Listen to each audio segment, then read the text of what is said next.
If you're turning 65, one of the biggest Medicare decisions you'll make is this: a Medicare Supplement plan or a Medicare Advantage plan. The one gives you flexibility and predictability, and the other gives you lower upfront costs and extra benefits. But here's a problem. Most people pick the wrong one for the wrong reason. In this video, I'll explain how these two options actually work, who each one is best for, and what most people should pick when you turn 65. I'm Alex Wender with Bluewave Insurance, and we help people every day who are brand new to Medicare and trying to make sense of all the options. This isn't about one plan being good and the other plan being bad. It's about understanding how each option works and what it really costs over time, and which one fits your situation when you turn 65. So let's break it all down simply. Option 1 is a Medicare Supplement, also known as a Medigap plan. A Medicare Supplement plan works alongside original Medicare. You have Medicare Part A, which is your hospital coverage, and Medicare Part B, which is your outpatient and doctor coverage. A Medicare Supplement plan will fill in the gaps on Part A and B and pay after A and B have paid their share. This setup allows you to go to any Medicare doctor anywhere in the country that takes original Medicare. Also, you would have a separate Part D drug plan that goes with this as well. In 2026, the Medicare Part B premium is $202.90 per month. And you have to pay that whether you have a supplement plan or Advantage plan. That premium goes directly to the government. And often it'll come out of your Social Security if you're collecting. If you're not collecting Social Security, typically you'll pay that $202.90 on a quarterly basis directly to the government. Also, the Part B deductible is $283 in 2026. That's important to know if you go with a Plan G or a Plan N, if you choose to go with the Medicare Supplement plan, because those two plans do not cover that deductible. And that deductible is typically paid at the doctor's office. Now, who is a Medicare Supplement plan usually best for? Most people who choose a Medicare Supplement plan want predictable medical costs, and they could travel or live in more than one state. They have doctors they want full access to. They just don't want to deal with the networks or approvals that come with the Advantage plans.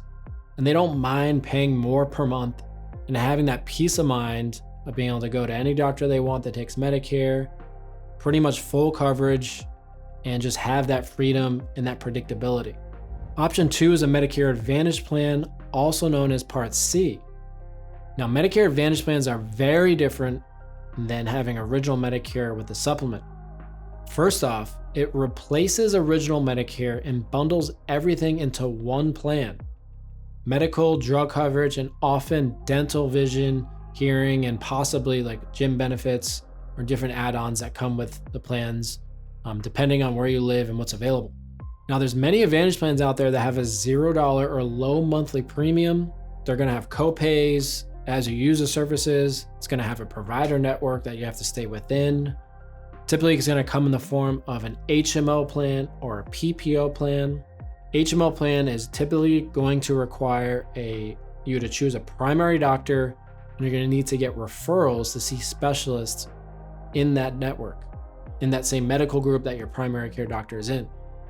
With a PPO plan, you typically can go to any doctor in the plan's network without a referral. So you get more freedom on the PPO, but you're typically gonna have to pay more in co-pays on the PPO. The HMO is gonna be more restrictive, require referrals, but it's gonna have very low out-of-pocket. So it's kind of a trade-off depending on what you're looking to get out of the plan.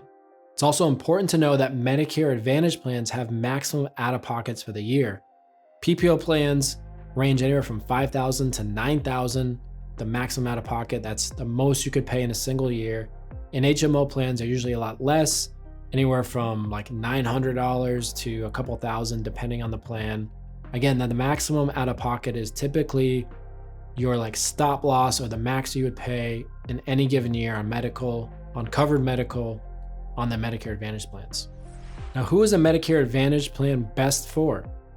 Advantage plans typically fit people who are healthy, they don't see the doctor often, they want low monthly costs, they like the idea of having extra benefits built in, or they just can't afford a supplement plan.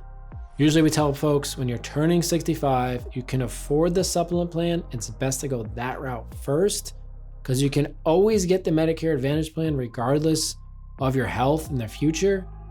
But if you go Advantage first, you could have issues trying to get the supplement plan later, depending on your situation.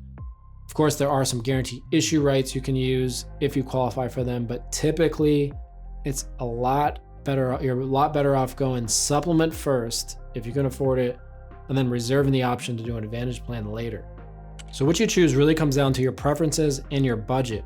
It's always important not to rush the decision and not to let anybody talk you into a certain plan or to talk you into a certain carrier.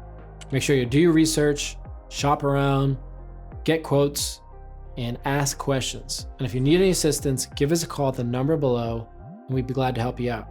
Thanks again for watching the video. Don't forget to click like and subscribe to stay updated on all things Medicare. Thanks again. We'll see you on the next one. Thank you.